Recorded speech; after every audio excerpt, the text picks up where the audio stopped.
Nossa fé é mais que hinos.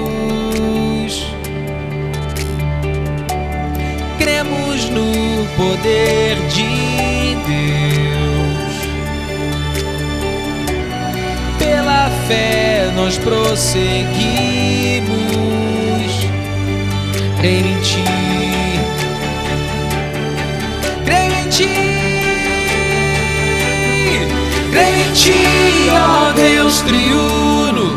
Creio em Ti, Deus Pai Senhor. Creio em Ti, ó Cordeiro Cristo. Creio no Consolador. Creio em Ti, Deus crucificado. Creio em Ti, o vencedor. Creio em Ti, elevado à glória, e que breve voltarás. Que se ouça o bom som das boas novas de Amém, amém. Eu hoje não era para estar aqui pregando, né? Eu estou de férias. Então nós vamos combinar o seguinte: vocês fingem que é outra pessoa que está pregando, e eu finjo que eu estou em outro lugar, e eu vou ver se passar as férias pregando é bom, né?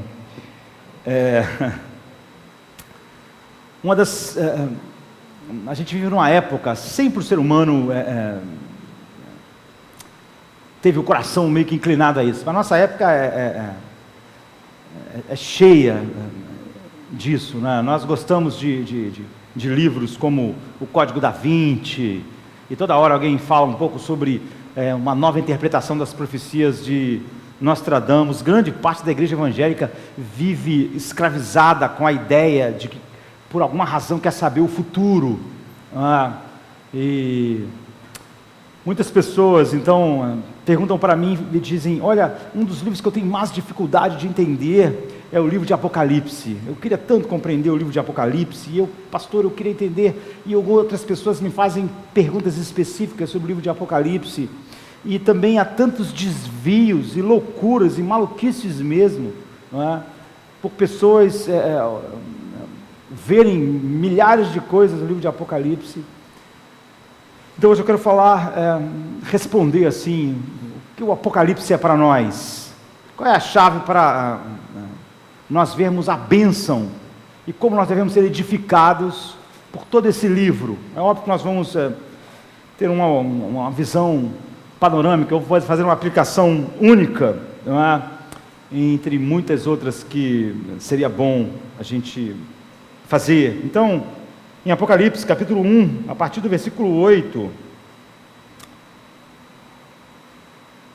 a Bíblia diz assim: eu sou o Alfa e o Ômega, o princípio e o fim, o Senhor que é, o que era e que há de vir, o Todo-Poderoso.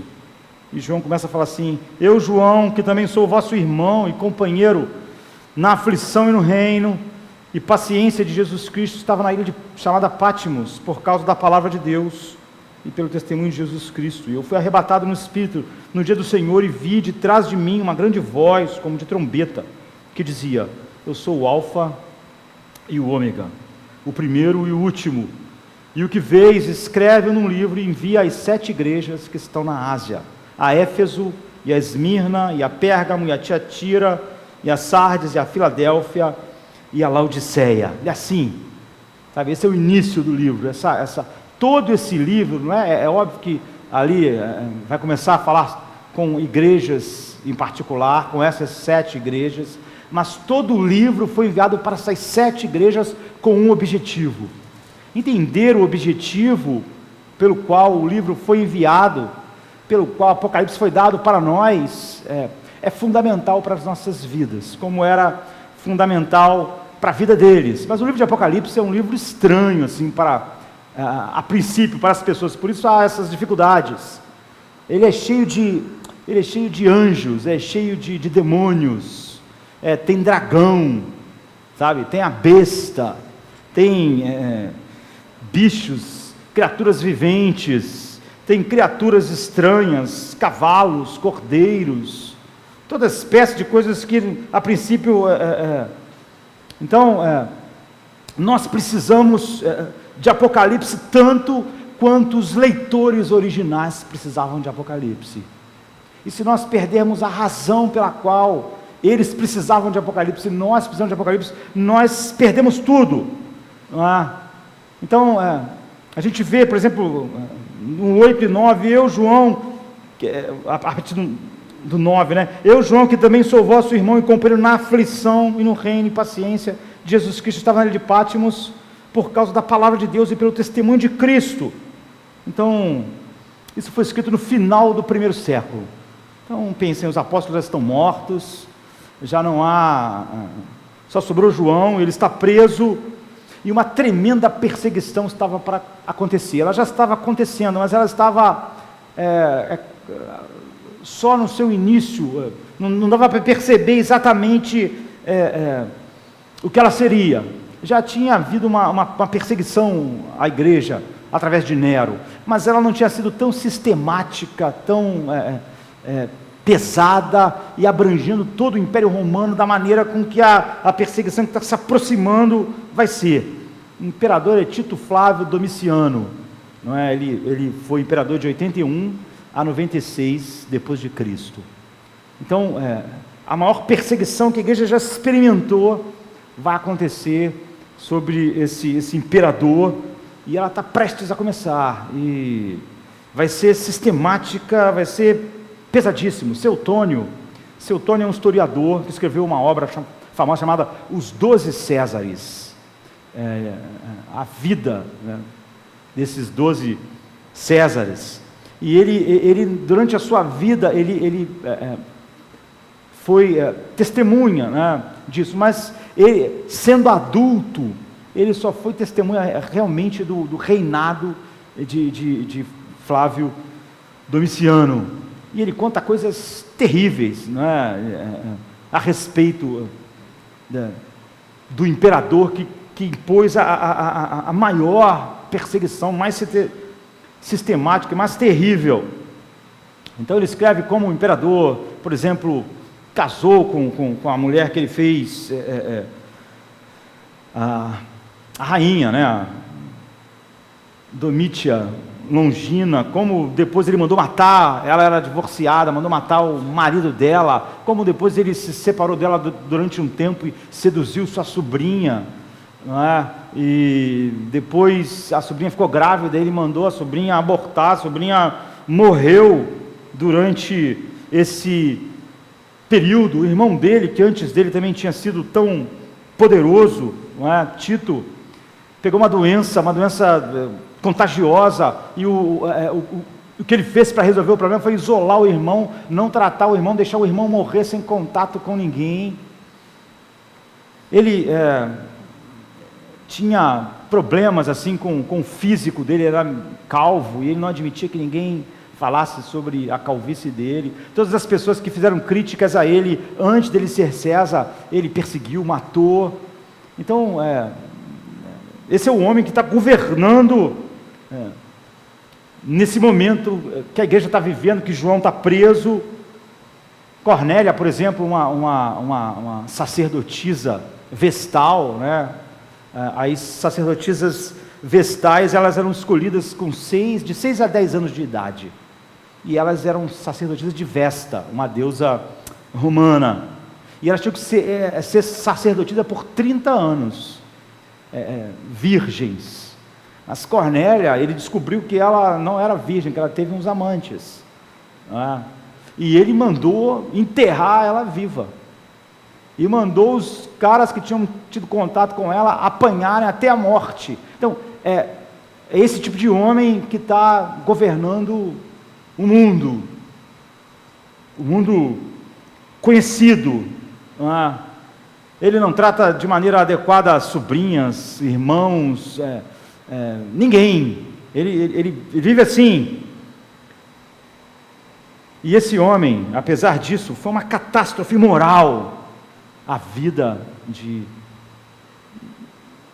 Domiciano, e foi uma catástrofe moral o seu governo. Mas esse César insistiu em ser tratado como Senhor e Deus. Todo mundo tinha que tratá-lo como Senhor e Deus. Dominus et Deus. Todas as pessoas tinham que tratá-lo assim. E os cristãos, é óbvio, não aceitaram isso. Toda a fúria dele caiu sobre cristãos. Então, os cristãos dessa época viviam numa cultura que as virtudes romanas não tinha nada em comum com as virtudes cristãs. A nossa sociedade está começando a se parecer com aquela cultura. Não só que é uma cultura que não é cristã mais, mas como ela é anticristã, em que o governo, os poderes, as leis vão deixando claro que vai ficar cada vez mais difícil viver sob a autoridade de Cristo. Não é? E eles viviam numa cultura assim. E Irineu de Lyon, um dos pais da igreja famoso, um grande teólogo, bispo, nasceu em 130 depois de Cristo, em Esmirna, que é uma das cidades que vai receber a carta. Ele diz: olha, João escreveu essa carta exatamente no início dessa grande perseguição. Então, quando João escreve para eles, essas nuvens estão ficando densas. E pessoas perseguidas, mortas, maltratadas, renegadas pela sociedade, normalmente não são alegres, não vivem com júbilo, não adoram, não fazem o que nós estamos fazendo hoje, não fazem no dia a dia, não vivem uma vida assim. Então, quando você se comporta sobre um ambiente totalmente hostil, de uma maneira assim, algo anormal está operando. E no momento que João escreve, exatamente isso está crescendo. E quando você olha então para o livro de Apocalipse, o livro de Apocalipse é o livro mais que é mais difícil você fazer uma distinção, como é muito mais fácil em outros livros. Por exemplo, nós estamos estudando o livro de Filipenses, nós podemos ir pedacinho por pedacinho, como estamos fazendo, dividir em 50, um livro de 4 capítulos, 50, 60 sermões, não é? Mas o livro de Apocalipse é o livro mais difícil de você fazer uma distinção entre floresta e árvore, do que qualquer outro livro da Bíblia, não é?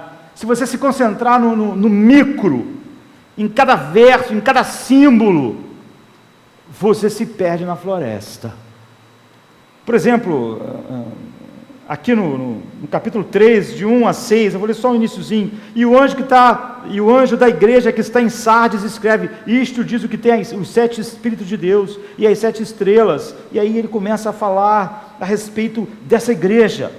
Então, nesses pequenos versos você tem 7 Espíritos, 7 estrelas, e começa todas essas figuras e vão aparecendo. E quando você pula para outra carta, a igreja de Filadélfia, ele diz: eu vou lhe dar uma pedra, e eu vou lhe dar uma chave, e na pedra vai estar o nome, o seu novo nome, e vai dando todos esses detalhes. Eu vou te dar uma coroa. E se você vai passo por passo, não é? Você começa: o que é a besta? O que é cada chifre da besta? Nunca se falou tanta besteira falando a respeito dessas coisas. E sempre que você vê alguém falando sobre isso, você vai ouvir besteira. Eu lembro que uma vez eu estava num congresso assim, com milhares de jovens em Goiânia, e o Papa tinha renunciado.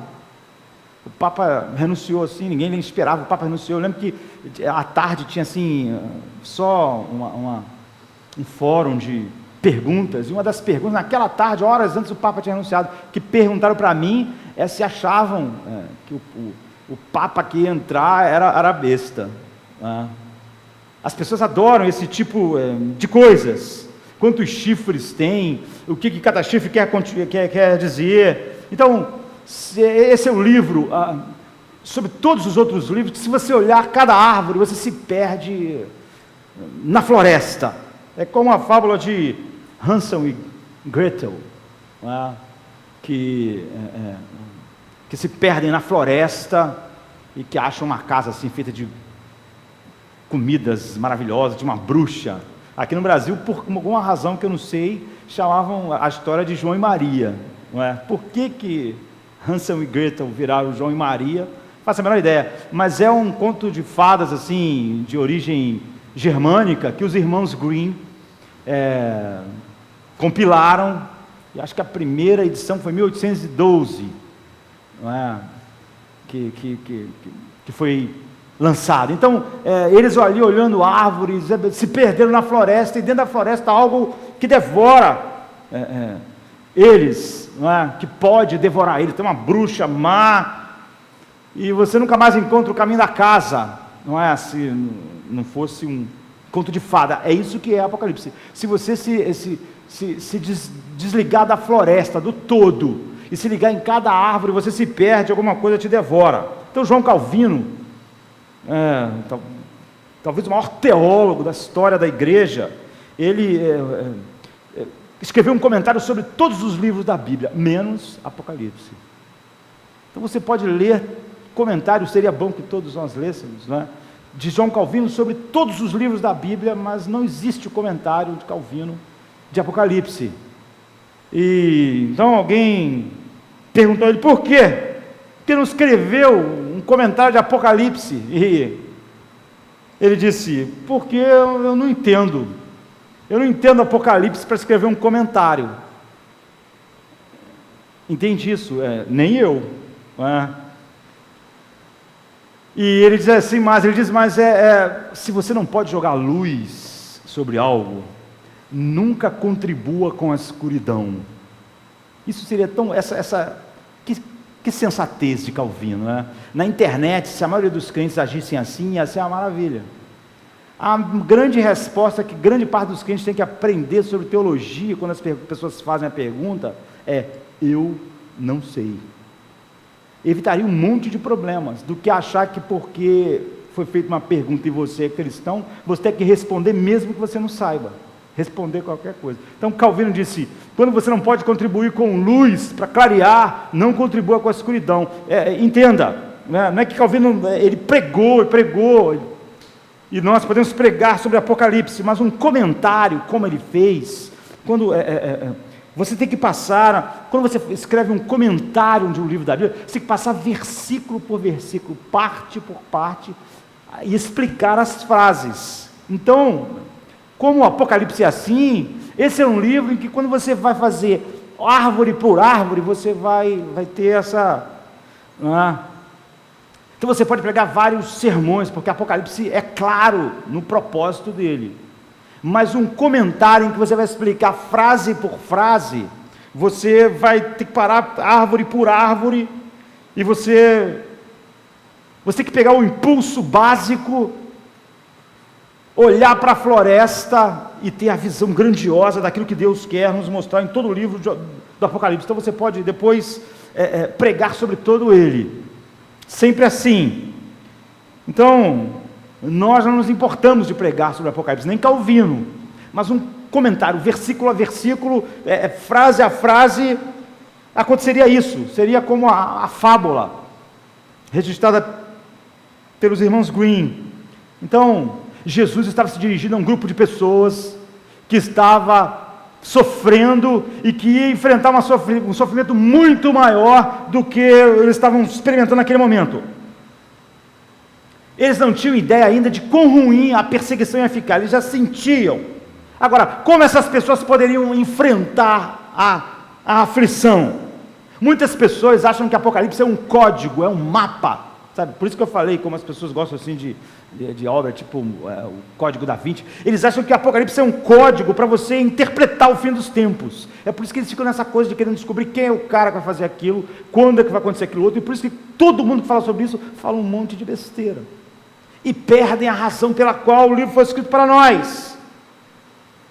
Agora, imagine, se o Apocalipse fosse um mapa para saber qual é o ano, quando, quem é a pessoa que vai fazer isso ou aquilo, que consolação isso podia trazer a essas pessoas. Essas pessoas estão lá no final do primeiro século, e aí estão sobre a aflição está crescendo, e chega alguém e diz, olha, João, Deus mandou uma carta, João, graças a Deus, chegou uma carta.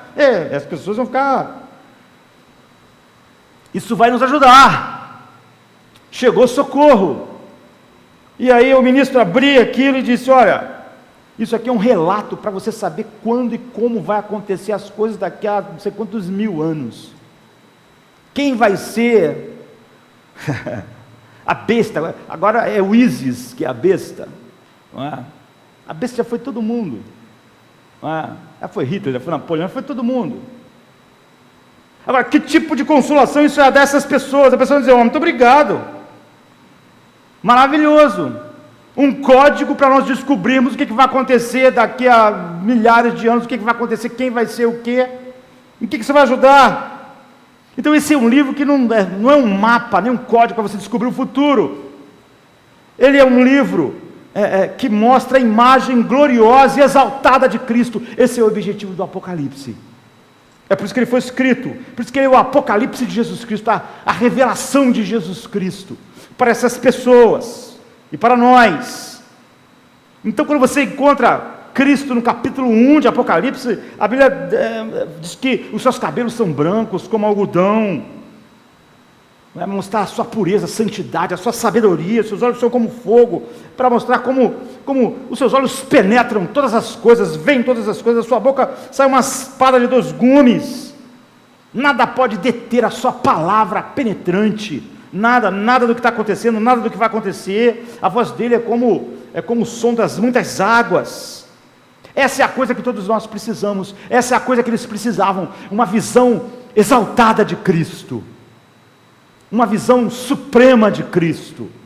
Era isso, e é sobre isso que o Apocalipse o livro de Apocalipse está aqui, para fazer as pessoas crescerem ao terem uma visão enorme da pessoa de Cristo, não vê-lo como um galileu pálido, andando no mundo, ou, não, é vê-lo pelo que ele é, que ele é todo poderoso. Então ele está sentado no garanhão da história, ele tem a história, as rédeas da história nas suas mãos, ele cavalga a história, ele doma a história. Essa é a imagem de Cristo dada em todo o livro de Apocalipse. Então no momento que João recebe essa revelação, alguns deles já estão sendo mortos, João já está preso, mas ia ser uma tremenda perseguição. Essas são apenas as nuvens de tempestade chegando, mas ia ficar muito pior. Quando essa tempestade caiu, foi terrível, queridos. A perseguição feita por Domiciano foi terrível sobre a igreja, foi sistemática, foi em todo o império. Então os cristãos eram amarrados em cavalos e eram partidos em pedaços vivos. As coisas que o imperador mandou fazer com os cristãos eram assim, totalmente apavorantes. Fazer um furo na cabeça e derramar chumbo quente derretido. Colocar essas pessoas empaladas em estacas, vivos, até morrerem. Colocarem piche nelas e deixarem elas como tochas humanas. A coisa mais misericordiosa era jogar essas pessoas aos leões. Era o que de mais misericordioso era feito, era a morte mais rápida, era a morte menos dolorida. O horror de ser devorado por uma fera. Então quando essa tempestade caiu, foi horrível, eles experimentaram isso. A questão é como eles podiam experimentar isso, como eles podiam enfrentar isso, como eles podiam enfrentar tamanho horror. Essa é a história. Um dos primeiros pais da igreja, Tertuliano, nasceu em 160 depois de Cristo, ou seja, logo depois desses acontecimentos. Ele é um autor de muitos livros, é o primeiro a ter uma obra literária completa, assim, em latim, não é? E ele disse, tem uma frase famosa dele que diz que o sangue dos mártires é a semente da igreja. Foi o que ele viu, foi o sangue dos cristãos serem derramados por todo o Império Romano das formas mais absurdas. E ele diz, quanto mais mataram a igreja, mais a igreja cresceu. Era como se fosse semente o sangue deles, sendo jogada na terra. À medida que eles eram mortos, isso ia crescendo. E quando os romanos observaram que os crentes morriam assim, com coragem, com paz, em muitos casos com alegria, eles ficaram desesperados para descobrir o que estava acontecendo dentro daquelas pessoas. Era um horror inimaginável. Então o que João deu a eles é que permitiu eles de enfrentar isso. chumbo derretido na cabeça, fazendo um furo na sua cabeça como você vivo, e derramando chumbo, braços e pernas amarrados em cavalos, e você partido em pedaços, leões, estacas, tochas humanas. Agora, o que você está enfrentando? Se nós parássemos tudo para você me contar os seus problemas, que problemas se pareceriam com esses irmãos nossos, que adoravam a Deus como nós estamos fazendo hoje? A lógica é simples. Se o que esse livro tem, se o que foi dado a eles, foi suficiente para eles suportarem o que eles suportaram, e o sangue deles ser a semente da igreja, então é claro que apesar de nós termos problemas, tudo que eles receberam que foi suficiente para aquilo, é mais do que suficiente para a nossa vida. Esse é o ponto. Se a mesma revelação, se a mesma verdade, se a mesma coisa que eles receberam capacitou eles a enfrentar isso, que desculpa nós temos? Que desculpa nós vamos dar a Deus? É isso, é a respeito disso. Então João, o que João deu a eles? Uma visão exaltada de Cristo. Uma visão exaltada de Cristo, uma visão suprema de Cristo. Versículo 8 diz: eu sou o alfa e o ômega, eu sou o princípio e o fim, diz o Senhor, que era e o que há de vir, o Todo-Poderoso, o alfa e o ômega. Ele vai dizer isso de novo aqui, depois vai dizer isso lá no fim do Apocalipse. Isso é repetido.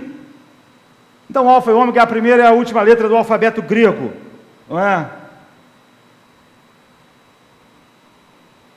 No 21:6, lá no fim do Apocalipse diz: e disse-me mais, está cumprido, eu sou o alfa e o ômega, o princípio e o fim. A quem quer que tiver sede de graça, lhe darei da fonte da água da vida. Então João repete essas verdades. Ele está dizendo: se você realmente entender e ver Jesus como o alfa e o ômega, você pode enfrentar qualquer coisa. Não há nada que você não possa, você pode enfrentar qualquer coisa. Membros despedaçados, chumbo derretido no seu cérebro, tocha humana, jogado na fogueira, devorado por leão. A minha pergunta, antes de nós olharmos para tudo isso, você tem se apropriado assim da verdade revelada em Apocalipse? Apocalipse é para todos nós. Apocalipse diz respeito a todos nós. Não é um código para o futuro. É uma visão exaltada de Cristo, de quem Cristo é. Então, essa é uma das declarações mais abrangentes da divindade de Cristo na Escritura. Eu sou o princípio, eu sou incriado, não é? Não há ninguém antes de mim, não há nada antes de mim, não há nada que me precede. É uma declaração surpreendente. Ele é o alfa, ele, o Filho, como Pai, como Espírito Santo. Ele não é o beta, ele não veio, sabe? Ele é eterno, ele tem todos os atributos de Deus. Então, apesar de João estar usando a primeira e a última letra do alfabeto, Deus não está falando sobre alfabetos, o A e o Z. Ele está dizendo, ele está falando sobre a realidade que devia inundar eles. Deus é absolutamente o início e o fim de tudo. Tudo, em última análise, se origina nele, tudo no fim vai ter que voltar para a sua origem de alguma forma. Tudo de alguma forma vai acabar nele. Todos os caminhos levam a Deus, de fato. E todos vão encontrar como a vida perene que ele inicialmente deu a tudo que existe, ou em ira e juízo, mas todos os caminhos vão levar. Isso é um ensinamento tremendo, de maneira geral, mas eu não posso aplicar isso assim, nesta noite. Então eu vou ter que fazer uma aplicação só, naquilo que é mais básico e fundamental para nós. Isaías, por exemplo, diz assim, no capítulo 44:6, assim diz o Senhor, o Rei de Israel, o seu Redentor, o Senhor dos Exércitos: eu sou o primeiro e eu sou o último, e além de mim não há Deus, além de mim não há outro Deus. Deus tem a primeira e a última palavra da história. É isso, essa visão que foi inundando aquelas pessoas, que fez eles serem, o sangue deles serem a semente da igreja. Todas as outras tentativas e todas as outras palavras vão falhar. A cerâmica tem um começo, mas o oleiro não tem começo. E o final de toda a cerâmica vai servir aos propósitos do oleiro. Então Deus é absoluto. Bom seria se todos nós, em casa, deixássemos essa verdade todos os dias entrar mais profundamente em nós, tomar conta de nós. Antes dele não havia nada. Na verdade, nunca houve um antes dele. Basta pensar nisso, bilhões, trilhões, a quantidade de zeros que nós podemos. A Bíblia diz no Salmo 90, versículo 2, de eternidade a eternidade Ele é Deus. Então nunca houve um momento em que Ele não estava, em que Ele não era. Então pensem no que Deus é. Deus é infinito, Deus é misericordioso, Deus é santo, Deus é puro, Deus é imutável. Pense em todas essas realidades do caráter de Deus. Ele é o que trouxe todas as outras coisas à realidade, à existência. Deus não surgiu de nenhuma possibilidade. Então você não pode encaixar Deus em nada. Você não pode fazer isso. Quando você pensa que Deus é assim eternamente, há algo de que deixa nossas cabeças tontas de imaginar que Deus é santo, puro, bom,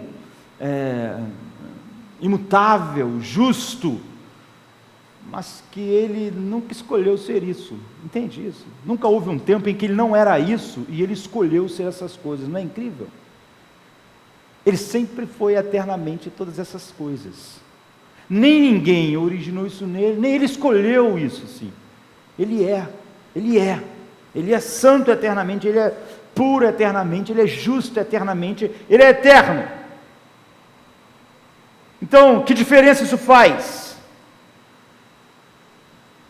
A questão nós não podemos nunca começar nada conosco mesmo. Nós tentamos, e na maioria das vezes abordamos as coisas a partir de nós.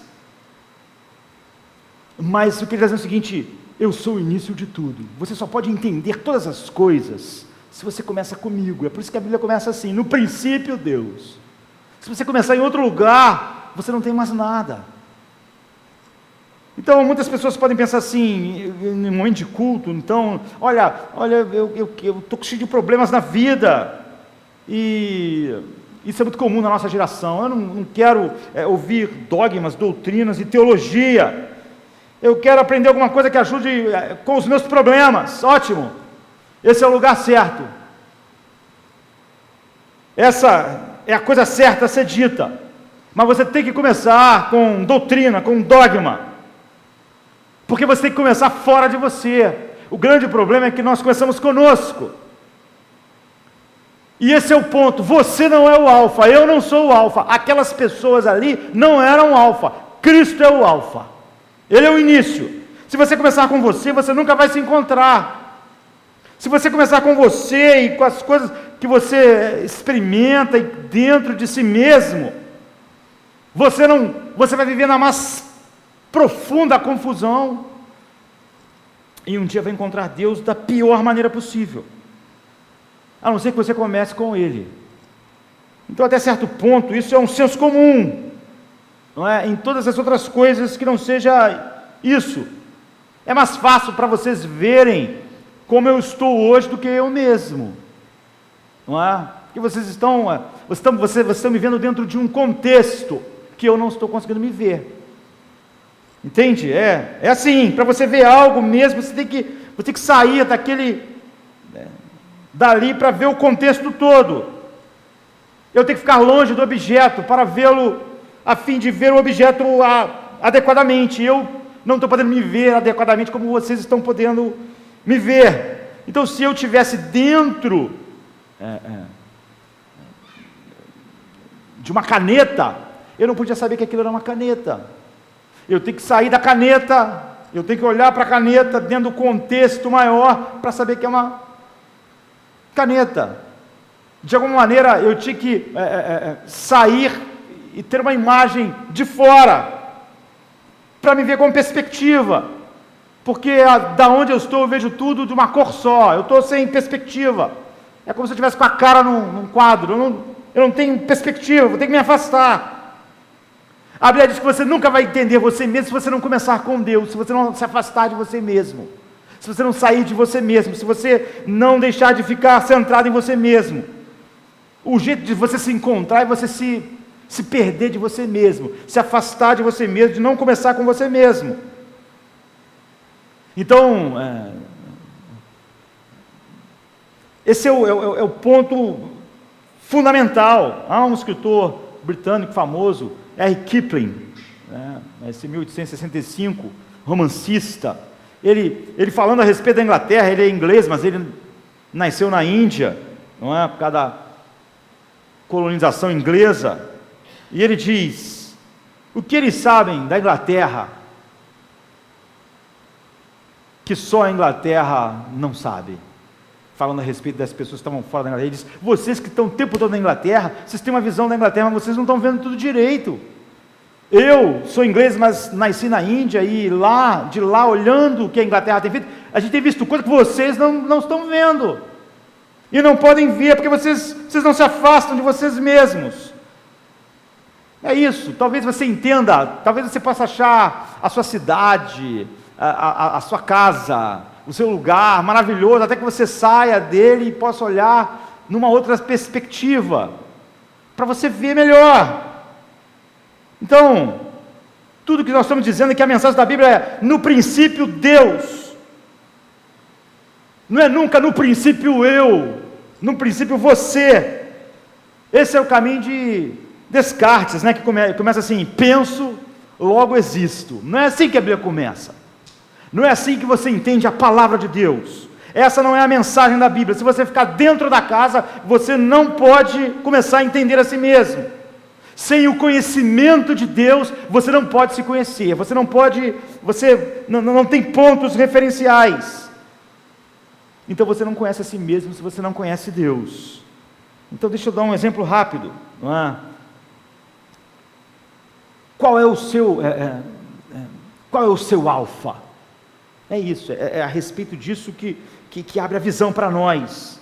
Como você começou?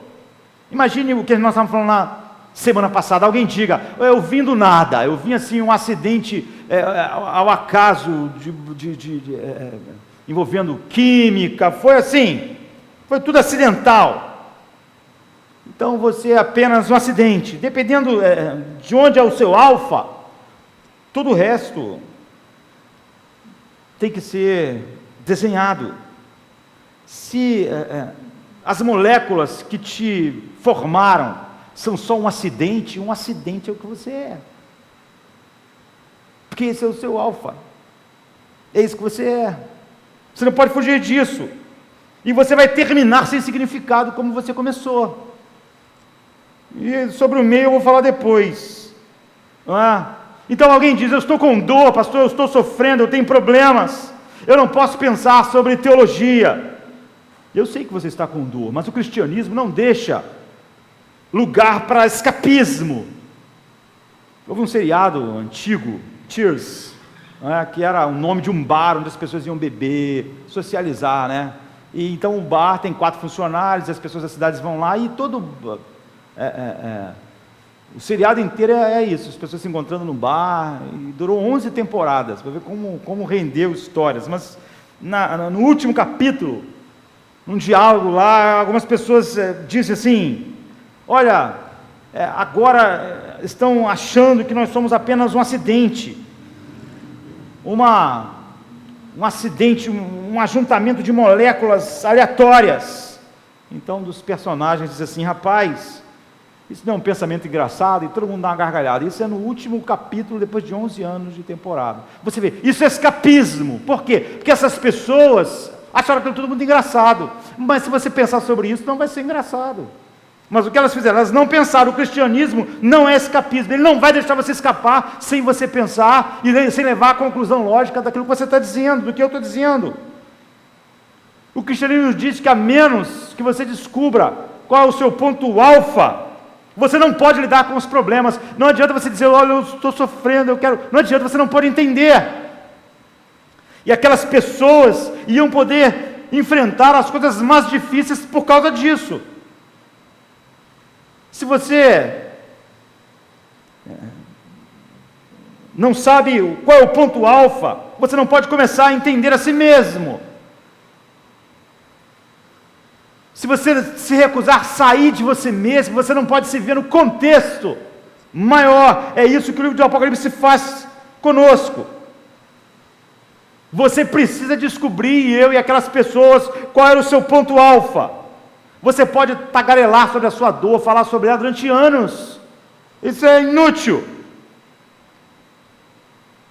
Eu sei como é a dor. Eu, como todos nós, somos humanos, experimentamos as mesmas coisas. Então, as pessoas têm que ouvir as perguntas difíceis. O seriado acabou assim, todo mundo rindo, por ser um acidente. Mas as perguntas difíceis não foram feitas. Então, absolutamente, se você não faz as perguntas difíceis, você está no escuro. E vai ficar na escuridão. Então, qual é o seu alfa? Qual é o ponto? A Bíblia diz que Cristo é o alfa. Eu sou o alfa, eu sou o ponto inicial. A Bíblia diz, comece com Ele e você vai se encontrar. Esse é o alfa, Ele é o alfa, Ele é o começo, Ele é o Criador. E, portanto, todo pensamento sobre você tem que começar nele. Todo pensamento sobre o mundo tem que começar nele. Todo pensamento sobre a sociedade tem que começar nele. Todo pensamento sobre política tem que começar nele. Tudo tem que começar nele, Ele é o alfa. Tudo que não começa assim, você não pode enxergar direito, porque você não tem o... E ele diz que ele é o ômega. Não é? Então, eu quero me concentrar mais nisso. Eu sou o primeiro, ele diz, mas não só o primeiro, eu sou o último. Isso não é difícil de entender, porque essas duas coisas andam juntas. Eu já estava vendo alguém contar que foi na casa de umas pessoas, aqui não foi no Brasil não, que as pessoas eram uma família assim, de gente tudo grande, sabe assim, e eles resolveram mesmos construir a casa deles com a mão deles.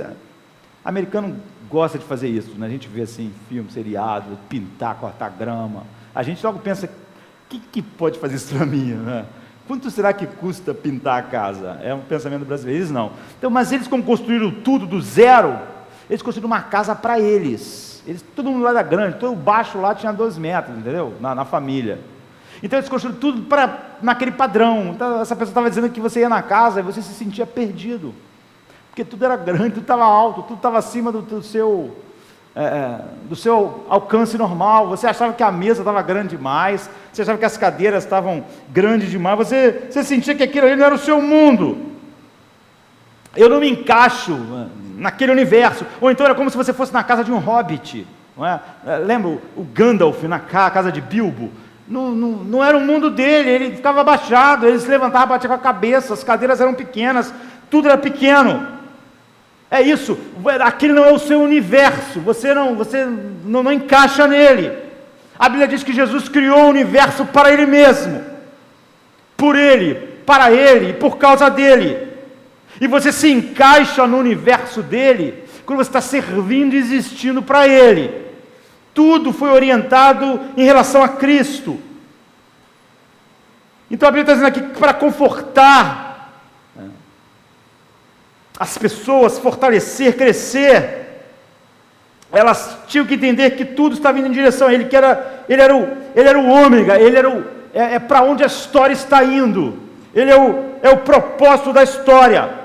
Tudo que foi criado para Ele, para a glória dEle, para manifestar Ele, para mostrar tudo que Ele é. Tudo foi criado para mostrar o conhecimento infinito dEle, e para manifestar a nós, nos encher de um conhecimento maravilhoso a respeito dEle, e todos nós fomos criados para servi-lo, para manifestar essa grandeza. Então é isso que está no comando da história. Toda a história está acontecendo nas suas mãos, com esse propósito, e no fim da história, Ele vai ser o juiz, Ele é o fim, todos vão chegar até Ele, e aquilo que não tiver vivido de acordo com com o propósito do universo, encontrará Ele como um juiz, ou encontrará Ele como Redentor. Então o apóstolo Paulo diz assim: nele todas as promessas encontram o seu sim e o amém. Diz assim, em 2 Coríntios 1, 20: pois quantas forem as promessas feitas por Deus, tantas tem em Cristo o sim, por isso por meio dele o amém é pronunciado por nós para a glória de Deus. Isso significa que todas as nossas necessidades vão ser respondidas um dia, todas as nossas perguntas, direcionando tudo para Ele, tudo para o que Ele é.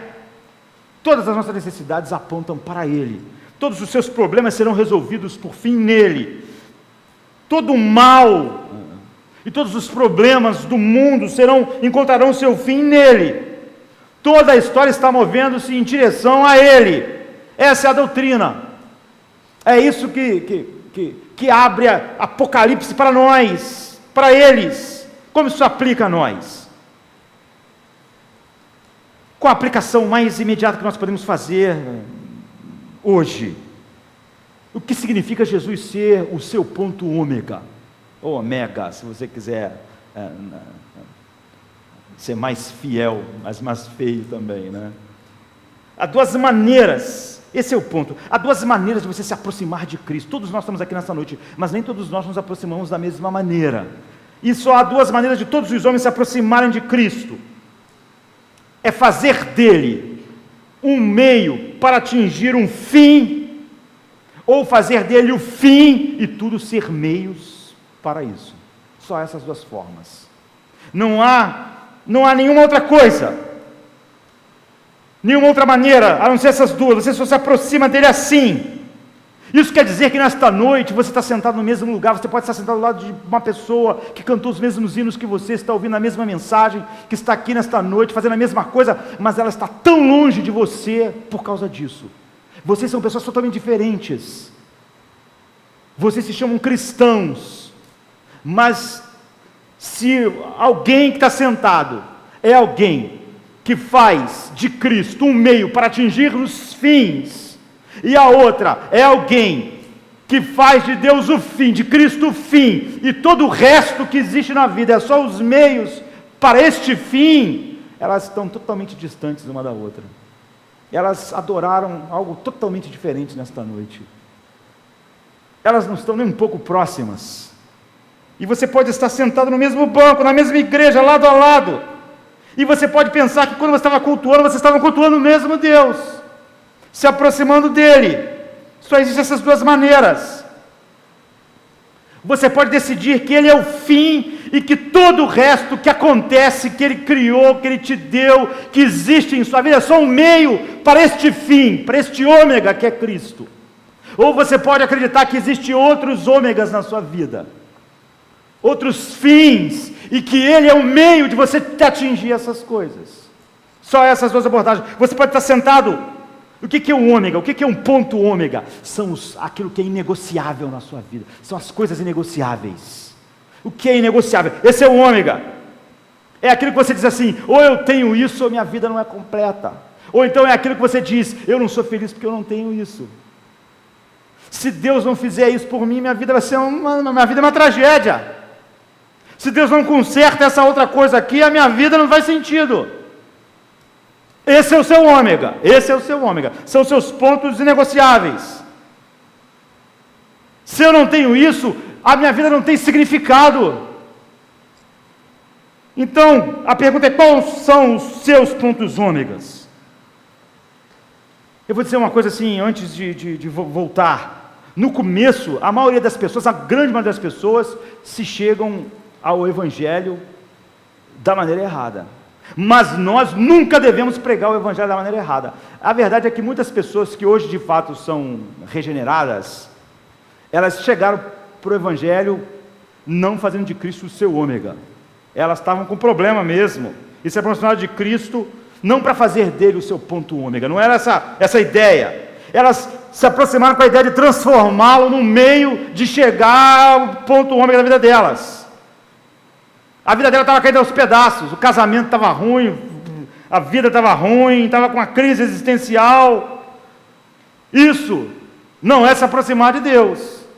Mas muitos que depois foram transformados se aproximaram assim. Isso é quase que geral.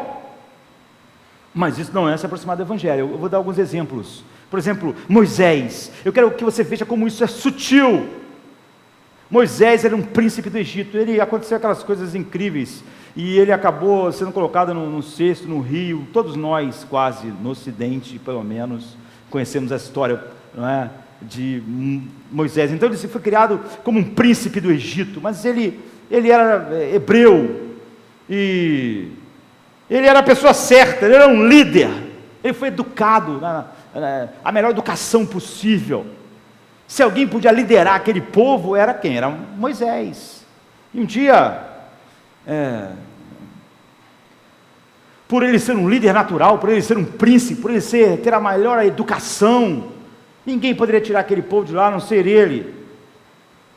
Ele só podia pensar: olha, eu estou indo servir a Deus tirando o povo do Egito. E ele matou um homem para defender as pessoas que eram do povo dele. E em vez de as pessoas, alguns que viram ele matar o homem, pensar: tá aí, é o cara, é o príncipe, é o líder. Essas pessoas não seguiram ele, pelo contrário, falaram de uma maneira ameaçadora para ele. Ele ficou com medo e fugiu para o deserto. Então ele se transformou num pastor por 40 anos. Isso era a escala mais baixa social que ele podia, de príncipe a pastor. Para tu ver, pastorear, assim, os animais era tão indigno lá para os egípcios, que egípcio não fazia isso, era coisa de escravo. E ele ficou 40 anos fazendo isso. Então, quando Moisés queria ser um líder natural, esse era o seu fim, esse era o seu ômega. E Deus era o meio. Não funcionou. Não é isso é comum. Quando as pessoas falam assim: eu queria ser, olha, eu sei que eu tenho uma coisa para ser líder, eu tenho uma coisa para aquilo outro. Você vê, o ponto dele não é, o ômega dele não é Deus. É por isso que essas pessoas, quando não tem isso, a vida delas fica miséria. É por isso que esses homens não são assim. João é tirado do ministério e é jogado numa ilha. Ele não fica lá: minha vida não tem mais sentido, porque minha vida era pregar. Agora eu não posso mais pregar, e agora acabou a vida. Se isso fosse verdade, o ômega dele era pregar, não era Cristo. É por isso que Paulo, quando era jogado na cadeia, ele não ficava assim: acabou a razão da minha vida, porque a razão da minha vida é viajar e fundar a igreja. E aqui na cadeia eu não posso nem viajar, nem fundar a igreja, nem sair pregando pelo mundo. Não há mais razão para me viver. Isso mostraria que o ômega dele era sair pelo mundo fazendo aquilo, não era Cristo. Algumas pessoas têm ômegas relacionados ao reino de Deus mais pífios. Mas esses homens não, se eles não pudessem pregar mais, se eles fossem jogar na cadeia, eles continuavam ali, firmes. Então, Moisés, quando tinha 80 anos, Deus foi lá, quando ele era um zero, e Deus disse: eu vou fazer de você um líder agora, meu líder. E então Moisés descobre, assim, de maneira surpreendente, que a verdadeira força é você obedecer a Deus quando você está fraco, quando você é nada. Um homem quebrado é um líder muito mais atraente para Deus do que um homem que acha que é líder, que acha que tem as credenciais. Quando a liderança era o fim e Deus era o meio, Deus não pode ser honrado com isso. Mas quando a liderança se tornou um meio e Deus se tornou o fim, o ômega, agora você está no lugar certo, da maneira certa. Pense em outro exemplo, em Jonas. Jonas era um profeta, ele foi pregar em Nínive, toda a história que nós já conhecemos, achando que Nínive ia ser destruída. Ela não foi destruída. Ele ficou tão arrasado que ele queria morrer. O que ele está dizendo? Eu não tenho mais razão de viver, eu não tenho, para que viver? Minha vida não tem mais nenhum ponto de apoio. Então Deus vem para ele e diz assim: mas espera aí, eu estou feliz, minha vontade foi feita, mas você está infeliz? Você não pode mais viver? Porque a agenda de Jonas era política. Deus não era o ômega dele era Israel. era o crescimento econômico de Israel, era a liberdade de Israel. O ômega dele não era Deus, era Israel. E se Israel não ia ficar livre do império assírio, então ele não tinha mais razão de viver. Ele não tinha mais razão. Ele queria que Israel tivesse supremacia política e econômica. E se isso não era realidade, então Deus não era o ômega dele. O ômega dele era Israel e a consolidação de Israel como uma potência política e econômica. Não era Deus. E Deus era só um meio. É por isso que ele estava arrasado. Então, quando ele descobriu que ele não ia receber o que ele queria, ele diz: a vida não tem mais sentido. A Síria vai sobreviver, Nínive não vai ser destruída, Israel não vai ser o que é ser, eu quero morrer. Eu não tenho mais por que viver. Ele está agitando o punho. Agora pense em você, quando você está agitando também o punho, e dizer: puxa, eu sirvo a Deus, eu mantive as minhas mãos puras, eu busco a Deus, eu sirvo a Deus, eu tentei ter uma vida decente, e eu oro a Deus durante tantos anos pedindo isso, aquilo outro, eu oro pelos meus filhos, eu oro pelo casamento, eu oro pela vida, eu oro, eu sou um bom cristão. O que você está dizendo é o seguinte: Deus é negociável. Deus é negociável. Aquilo que você quer não é negociável, de tal maneira que se Deus não fez o que você quis, você está decepcionado, porque Ele não era o fim, Ele não era o ômega, Ele era o meio. Você não sabe como vai viver. Você vê porque essas pessoas puderam ter chumbo jogado na cabeça delas. Deus é um meio para nos livrar. Deus não é o inegociável. Se Deus fosse o ômega, Ele era o inegociável. Não meu casamento, não minha vida, não minha saúde, não Israel, não eu ser um líder. Tudo é negociável, menos Deus, que é o fim. Todo o resto não. Agora pense nisso, pense nessas coisas. Esses são seus pontos ômegas. As coisas que você diz isso, que você sente isso, são seus pontos ômegas. Jesus morreu por você. E Ele diz: sirva-me, porque você me tem. Essa é a razão. Eu sou o prêmio. E você está dizendo: o que adianta eu servir a Deus se Ele não fez isso, não fez aquilo? Você não entendeu quem era o prêmio. Qual era o ômega? Você tem outros pontos ômegas e Ele não era. Ele era o meio. Então você fica confuso. Minha vida espiritual está fraca. Por que está fraca? Porque Deus não está, há tanto tempo está acontecendo isso.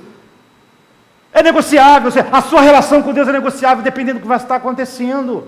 Você o tempo inteiro fez dele um meio para aqueles pontos que para você não pode ficar sem, senão você fica igual o Jonas. Essas pessoas não vão ser livres dessas coisas. É como, deixa eu dar um exemplo aqui, você vê uma pessoa que vai atravessar a rua ali agora, e você vê que vem um carro, aí você sai correndo, e pula lá e salva a pessoa, aí você cai lá com a pessoa, salvou a pessoa, o carro passou, a carreta passou, por um triz, e a pessoa diz para você assim: puxa vida, obrigado, bora, caramba, que susto, você salvou a minha vida. Aí você olha assim para sua calça rasgada e diz: caramba, estava tentando ser uma pessoa boa, tentando fazer uma boa ação, agora minha calça está rasgada. O que adianta fazer coisas boas e fazer uma boa ação se nossa calça acaba rasgada no final? Eu não entendo, porque minha calça está rasgada. A pessoa ia entender o quê? A pessoa ia entender: a calça é muito mais importante do que a minha vida, não é? É isso. Quando você diz para Deus assim: eu te sirvo, eu sirvo a Cristo, e Ele não faz isso, é isso que você está dizendo. O que adianta te servir se minha calça está rasgada? O que adiantou? Sabe, é horrível. Esse comportamento irracional ia significar para aquela outra pessoa que uma calça era muito mais importante que ela. Quando você diz isso: Senhor, se eu te sirvo tanto, por que você não traz aqui o meu marido de volta? Por que você não traz a minha? Por que você não cura isso aqui? Você está dizendo: eu não te sirvo por causa de você ser o ômega. que adianta eu te servir se minha calça rasga no processo?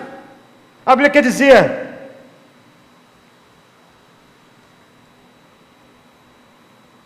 que se você não vê que Ele é o ômega, você não está pronto para enfrentar a vida, porque você de fato não está no Evangelho, apesar de poder estar do lado de alguém que está. Você precisa encarar a verdade. Você não pode orar a Deus, dizer que sua calça rasgou e de que serve servir a Ele porque fica evidente o que você está fazendo, é horrível. Qual é o seu ponto ômega? Está sendo gritado para você mesmo. E a Bíblia está dizendo o seguinte: qualquer coisa que não seja Cristo, que seja o seu ponto ômega, vai te destruir. Porque Ele é o princípio e fim, Ele é o alfa e Ele é o ômega. Elizabeth Elliot escreveu um livro, agora dia 8 de janeiro, foi aniversário da morte do Jim Elliot, que foi o primeiro esposo dela, e morreu aqui no Equador, pregando para os índios. Ele se formou na América do Norte e desejou pregar para os índios aqui na América do Sul, aprendeu língua, essas coisas difíceis assim, veio para a América do Sul pregar. A família dele não queria, disse: olha, isso é meio perigoso pregar para índio. Isso em 1956 foi quando ele morreu assassinado, mártir, não é? Do Evangelho. Mas ele disse: não, e ele se casou, ele morreu com 29 anos. Então eles eram casados só há quase 3 anos. Eles já estavam aqui quando casaram, foram passar a lua de mel e voltaram para cá, mas havia uma tribo assim de índios que era completamente afastada da civilização, que nunca tinha escutado o Evangelho, e Jim Elliot resolveu que ia pregar, estudou um pouco a língua, se aproximou, fez a aproximação, fez aquilo tudo, e os índios mataram ele e os outros 2 missionários. Anos depois, Elizabeth Elliot, que também era novinha, ela nasceu em 1926, ainda está viva, velhinha, está com mal de Alzheimer. Ela escreveu um monte de livros. Ela voltou e ela participou da conversão dessa tribo que matou o marido dela. E ficou 2 anos com eles, ensinando e tal. Então, depois disso, ela casou em 69, se eu não me engano, com um professor de seminário. E 3 anos depois ele morreu com câncer, assim, devastador, o segundo marido dela. E depois de anos ela casou de novo. Eu não sei nem como outro cara teve coragem de casar com a Elizabeth Elliot, né? Mas casou.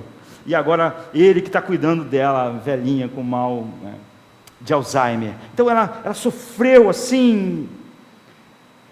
Então ela escreve um livro chamado Sem Nenhum Ídolo. No final do livro, ela meio que romanceira, ela faz meio que um romance. Ela escreveu um monte de livros sobre o Jim Elliot, sobre um monte de coisas. E nesse livro é meio um romance, mas ela conta um pouco da experiência dela. Então é um romance sobre uma mulher na América do Sul pregando, e ela vem pregar na selva e dá tudo errado, e no final a vida dela está arruinada e destruída. As últimas páginas do livro diz assim, se ele fosse apenas o meu cúmplice, então ele tinha me traído. Mas se por outro lado, Deus é Deus, então ele me libertou. Isso é maravilhoso. Se ele era um meio para um fim, então ele me traiu. Mas se Deus é Deus, ele me libertou. Agora, de que ela está falando? Ele me libertou de quê? Se de repente você descobre que ser Deus é o seu próprio final feliz, você é livre, é o que ela está dizendo. Porque quando você descobre que o final feliz para você é Deus, Deus é o seu ômega. Deus só é o seu ômega quando você descobre que o final, sabe o final feliz da história? É Ele. Ele é o teu final feliz. Então ela diz, se Ele era o meu cúmplice, para me ajudar em alguma coisa, a realizar o meu ômega lá, então Ele falhou tremendamente comigo. Agora, se Ele é Deus, Ele me libertou, porque eu descobri que Deus é o meu final feliz. O meu final feliz não é o meu marido não ser morto pelos índios. Meu final feliz é Deus. eu estou adotado na família de Deus, eu vou estar com Ele reinando para todos sempre, Ele sendo Deus morreu por mim, então eu não posso acrescentar nada a isso para dizer que o final é feliz. Ele é o meu final feliz, e nada pode ser acrescentado para dizer que o final é feliz ou não é feliz. Eu não tenho outro ponto, Ele é o meu ômega, e isso é a liberdade, isso é ser livre. Pessoas assim podem ser transformadas em tochas humanas, ter chumbo derretido jogado no céu, na sua cabeça, podem ser jogadas aos leões, porque se Deus é o cúmplice delas, então Ele falhou. Mas se Ele é o ômega, então esse é o final feliz, Ele é o final feliz. É isso. Quando a Bíblia diz, buscai primeiro o reino de Deus e a sua justiça, todas as coisas vocês vão acrescentar, Ele está dizendo isso. Tenha um ômega, o resto são meios, Ele é o objetivo, é o propósito, é o fim. Bem-aventurados que têm fome, sede, de justiça. Isso só é realidade quando Jesus é o ômega, quando Jesus é o teu final feliz. É o que João está dizendo para eles. Jesus vai dizer para eles, e Apocalipse vai dar essa visão gloriosa de Cristo: morram, me obedeçam. Mas só podem fazer isso com alegria e teu sangue ser a semente da igreja, se Jesus é o seu ômega. Se Jesus é um meio para você alcançar qualquer coisa, então Ele é uma decepção. Nossa geração está longe, um evangelho longe disso. Então, muitas pessoas vão dizer, eu não sei o que adianta eu servir a Deus, se Deus está deixando isso acontecer. Não sei o que adianta tantos anos buscando a face de Deus, e deixou meu filho morrer. Ou seja, essa pessoa não estava buscando Deus. É igual aquele cara que está dizendo, o que adiantou salvar a sua vida? Tentei ser bom, rasgou minha calça. Tu está dizendo para Deus, Deus, eu te sirvo, e tu não me deu o que eu queria. O que eu queria você ignorou. É por isso que, é isso que Deus faz, não é? É isso que Deus nos mostra quando nós falamos, por que Deus não me ouve as minhas orações? Você sabe o que você está fazendo? É isso. Tudo que eu recebo é isso, uma comunhão contigo, essas coisas.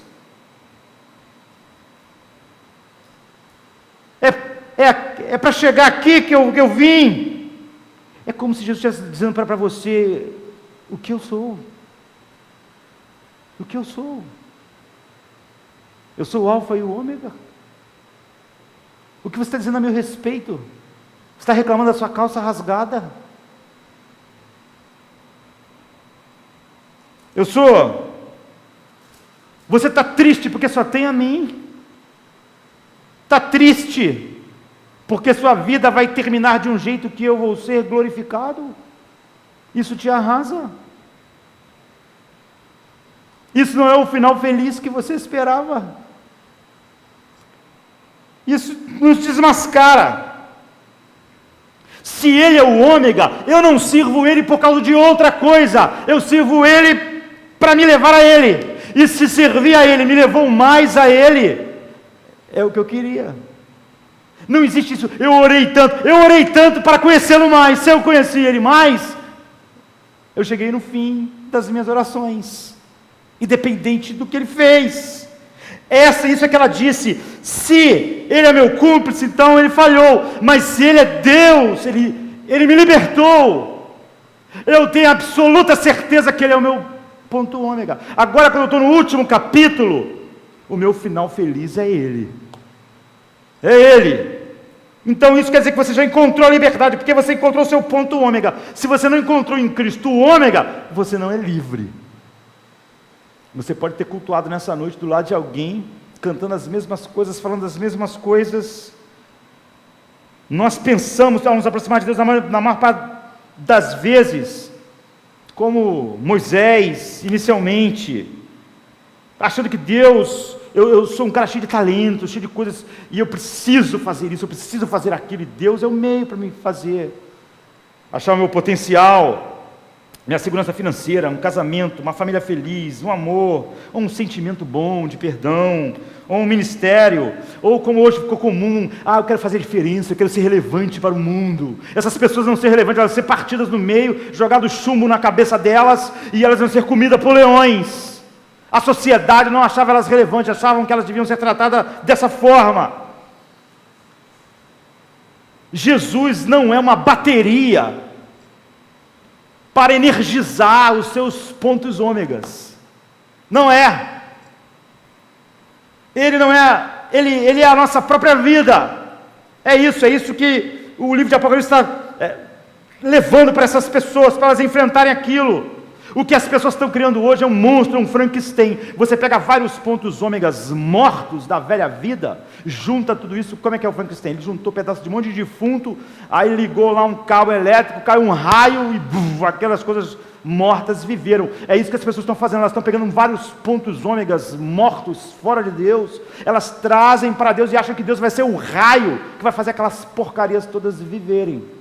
E se demorar muito, cai o raio, elas começam a ficar, o que está adiantando eu ficar aqui tanto tempo, se o raio não faz os meus pontos ômegas energizados? Você tem um monstro. O cristianismo real significa uma reestruturação dos seus pontos ômega para o ômega. Isso é o cristianismo. Qual é o fim principal do homem? Esse é o ponto ômega, esse é o ponto ômega da vida, é glorificar a Deus e gozá-lo e desfrutá-lo para sempre. Esse é o final feliz. Como é que eu posso passar 20 anos buscando e me deleitando em Deus e depois dizer o que adiantou fazer isso, se isso é quase um escárnio para o céu. Então, isso é onde Deus nos leva. A maior parte das nossas orações não respondidas é um meio de Deus nos mostrar os nossos pontos ômegas reais. Não vou te dar isso. Isso vai ser um problema. Paulo, eu não vou te curar. Isso é um problema, Paulo? Não. Se o seu poder se aperfeiçoa na minha fraqueza, eu vou me gloriar na fraqueza. Onde estava o ponto ômega dele? Ele não disse, poxa, depois de servir a Deus tanto tempo, eu preciso servir a Deus com essas dificuldades? Ele não podia tirar? A maior parte da demora ou dos nãos de Deus para nós é Deus nos mostrando onde está o seu ponto ômega. Eu sei, Jonas, que se eu destruísse Nínive você ia ficar contente, mas não em mim, não em mim. E a evidência que você não é contente em mim é essa tua cara de quem quer morrer aí, porque você estava me usando. Eu não era o ômega. E para terminar, se ele não é, ele é o princípio e o fim, e o que é o princípio e o fim tem que ser o meio. Essa é uma tarefa grande, né, para alguns minutos. Nós vivemos num mundo em que muitas pessoas dizem, olha, o início do meu início foi o acidente, foi o nada. Não é? Nós vivemos numa sociedade assim. Então a pessoa está dizendo o seguinte, o meu ponto ômega, o meu ponto alfa, não faz sentido, é o nada, é o acaso. Então é óbvio que se você começa num acidente e sem propósito, o fim é um final, é um colapso sem propósito. Começa sem propósito, termina sem propósito. Então o meio não tem nenhum propósito. Você vai morrer na podridão e no meio. Mas o problema é que essas pessoas que dizem, eu vim do nada, foi assim um acidente, estou indo para outro nada, elas insistem que o meio tem que ter um significado, e tem que ser significativo. Elas não são racionais, não estão pensando racionalmente. Elas dizem, nós precisamos trabalhar contra a opressão, nós precisamos trabalhar contra o racismo, nós precisamos trabalhar pelos direitos individuais e a liberdade humana, nós precisamos ser compassivos para com o pobre. Espera um minuto. Se o seu alfa não tem sentido e o seu ômega não tem sentido, o meio não tem sentido. É por isso que Nietzsche, não é? Alemão, ele disse, o meio é nada, a nossa vida é nada, a nossa vida não tem significado, não existe. Ele pelo menos estava sendo honesto intelectualmente, apesar de não viver dessa forma, não é? Mas o niilismo é isso, é a morte do sentido, é a ausência de finalidade. Não existe finalidade para o ser humano. E não existe realmente, então, certo e errado. Se nós viemos de um acidente, vamos para um acidente, não existe certo e errado. Não me diga que eu, durante essa existência aqui que veio do nada e vai para o nada, tenho que dividir alguma coisa ou pensar num outro ser e que isso é certo ou errado. Não existe certo e errado. Não tente dizer que a vida humana vale alguma coisa, porque ela veio do nada e vai para o nada. E ela vale o quê? Vale nada. O nada negro, nada branco, nada com fome, o nada sem fome, isso não tem nenhum significado. Não existe certo e errado. Isso significa que você não pode começar a falar sobre erros e acertos. Nietzsche disse isso. Pelo menos ele encarou a realidade. Se o início teu é o nada e o final é nada, o meio é nada. Se o início não tem significado e o fim não tem significado, o meio não pode ter nenhum significado. Se o meu alfa e o ômega são sem sentido, a vida é o quê? Sem sentido. Então pare de falar de certo e errado. Pare de falar que ajudar o pobre é certo, que o racismo é errado, que matar é errado. Pare de falar, seja coerente. É por isso que, se o seu alfa não tem sentido, o seu ômega não tem sentido, você tem que ter coragem de admitir que a vida não tem sentido. E não fale que não existe certo e errado só quando você quer fazer sexo com alguém. Fale que não existe certo e errado quando alguém matar alguém da sua família. Fale, não é errado, porque não existe certo e errado. Ele simplesmente decidiu que matar era melhor.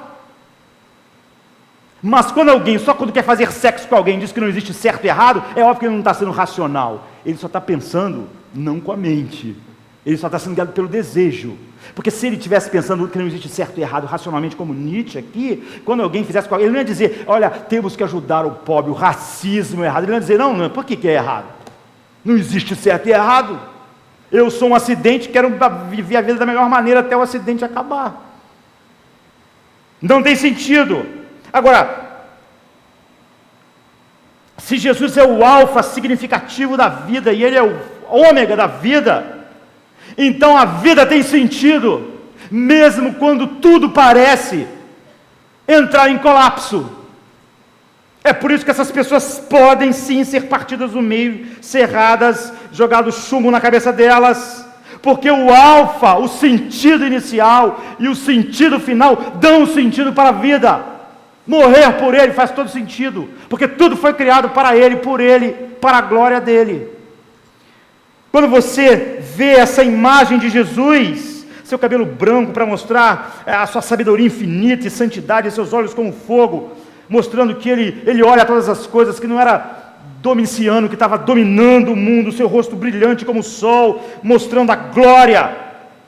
O que o livro de Apocalipse vai mostrar, nós temos que encerrar, é a glória de Cristo. Se você entender a glória de Cristo, você tem um alfa e um ômega para a vida.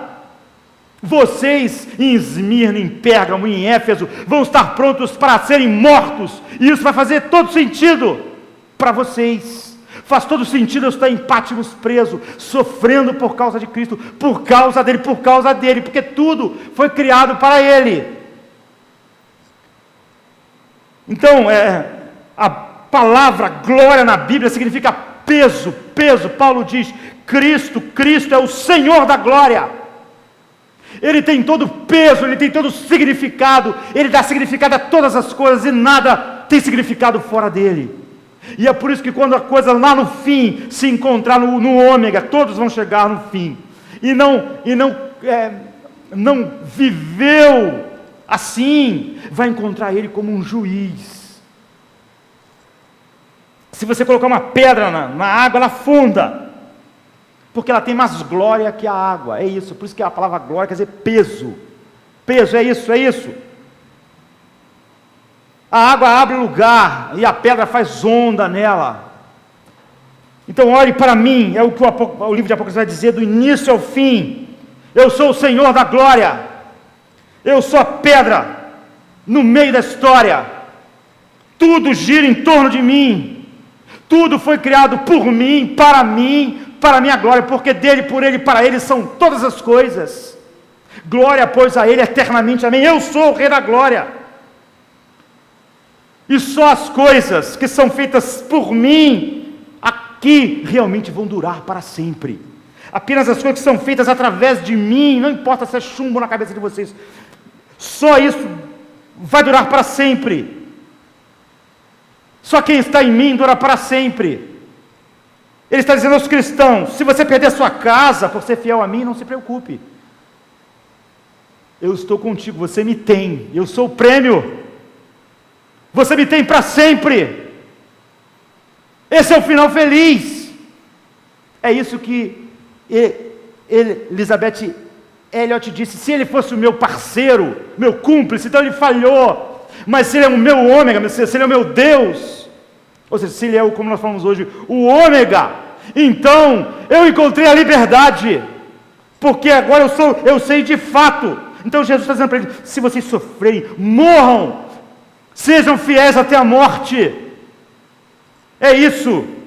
Porque se você está em mim, isso dura, eu sou o Senhor da glória. Todo o resto gira em torno de mim. A história não gira em torno do Império Romano, nem da cultura de hoje, nem de cultura nenhuma. Todo o resto virá a mim. Domiciano um dia vai vir a mim. A cultura do 2015 do Rio de Janeiro, do mundo ocidental, um dia vai ter que comparecer diante de mim. Tudo vai comparecer diante de mim.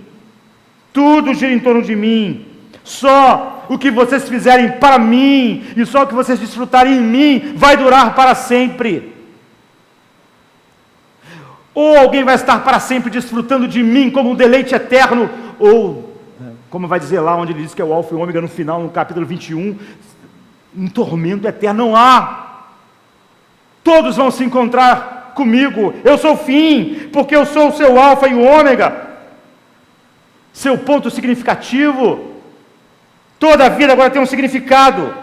Então, quando João vê Cristo assim, ele cai como morto, e Jesus bota a mão sobre o seu ombro e diz: não tenha medo, eu sou o alfa e o ômega, não há razão para ter medo. Quando Daniel vê Cristo, ele cai também assim, ele tem essas mesmas coisas, e é a mesma coisa. Ele diz: não tenha medo. Imagine, eu morri por você, eu morri para que você desfrutasse de mim para sempre. Como alguém que acredita nisso pode dizer: olha, o que adianta servir a Cristo durante tanto tempo se Ele não me deu aquilo? É uma monstruosidade. É dizer: eu não entendi nada. É isso que o Apocalipse fez por essas pessoas. Ele solidificou nelas a visão de Cristo como o alfa e o ômega da vida delas. Elas podiam enfrentar qualquer coisa, porque o final era sempre feliz.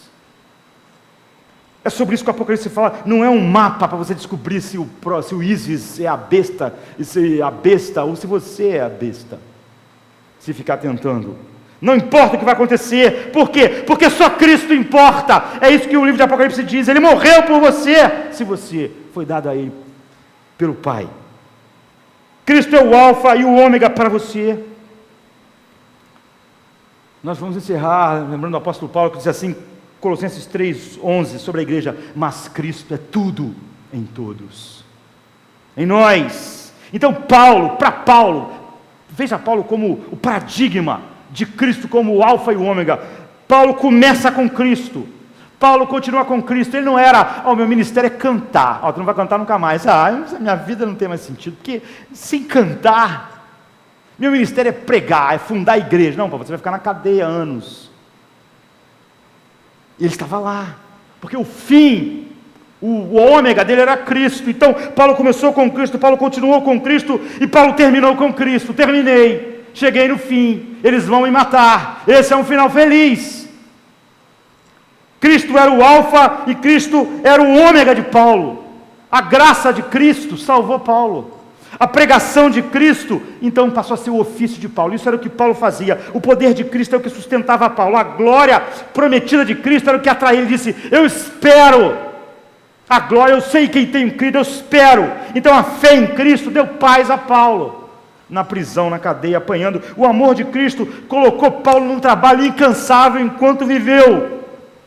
O zelo por Cristo estimulou Paulo a perseverar nas aflições. Em vez de dizer: o que adianta? O que adianta servir a Cristo se eu sou apanho de cidade em cidade, se eu sou preso, se ninguém me valoriza, se o mundo não me acha relevante? A esperança da glória prometida por Cristo, desfrutar de Cristo, fez ele falar: eu prossigo para o alvo, eu prossigo para o alvo. Agora, nós cremos no mesmo evangelho de João e de Paulo, das pessoas que foram com seu sangue a semente da igreja. Se Apocalipse foi suficiente para fazer elas viverem aquilo, o que nós vamos contar, o que nós vamos dizer. Nosso alfa e o ômega era o mesmo deles, nosso primeiro e último, nosso centro e circunferência, o nosso tudo em todos é Cristo, Cristo é tudo em todos. Filipenses 3,9 diz, meu desejo é ser encontrado em Cristo. Se alguém quer me achar, eu quero ser encontrado nele, não quero ser achado em outro lugar. Então a graça, as doutrinas da graça, elas dizem, Cristo é tudo. Então a questão nesta noite, qual é o final feliz, queridos? Se a morte nos encontrar hoje, ela vai nos encontrar em Cristo, então é um final feliz. Quando a morte encontrou eles daquelas formas, foi um final maravilhoso. Jesus falou pessoalmente para Pedro, essa é a morte com a qual você vai me glorificar. Esse é o final feliz, Pedro. Você um dia vai morrer por causa do meu nome. Se a justiça de Deus te encontrar hoje, ela vai te encontrar em Cristo? Tomara que sim. Porque todos nós vamos nos encontrar com Deus assim. Se o julgamento de Deus cair sobre você, Ele vai te encontrar escondido em Cristo, ou vai te encontrar sentado na sua casa reclamando da calça rasgada. Em Cristo, você vai encontrar Deus como um Pai, só em Cristo. Ele é o alfa e o ômega de tudo. Em Cristo você vai conhecer todos os santos como irmãos. Um dia você vai estar com essas pessoas que tiveram chumbo jogado no seu cérebro aberto, foram despedaçados, foram feitos tochas humanas. Em Cristo você é irmão deles. Em Cristo a morte não tem mais o seu aguilhão contra nós, a morte não tem mais o seu aguilhão. Em Cristo o túmulo não tem mais os seus horrores para nós. Nós sempre temos um final feliz. Em Cristo, sabe, a lei não tem mais reivindicação sobre nós, nenhuma condenação e há mais para os que estão em Cristo. Em Cristo as ameaças da palavra de Deus não são contra nós, nunca são contra nós. Em Cristo todas as promessas de Deus são para você, são para você eternamente. Em Cristo você vive para a glória de Deus. Em Cristo os mandamentos de Deus não são pesados para você, porque são o seu deleite em Cristo, o alfa e o ômega. Se você entender Apocalipse, você pode enfrentar qualquer coisa. Apocalipse é maravilhoso, e é para você, e é para mim, para nós vivermos, e para nós enfrentarmos o fim, não sei qual, e o meio tem significado, porque o início, o alfa, é significativo, e o ômega também é Cristo. Tudo foi criado por mim, para a minha glória. Então nossa vida agora é significativa. Nós não buscamos relevância na sociedade. Apocalipse é para mim e para você, como foi para aquelas pessoas. Vamos ficar de pé, vamos orar.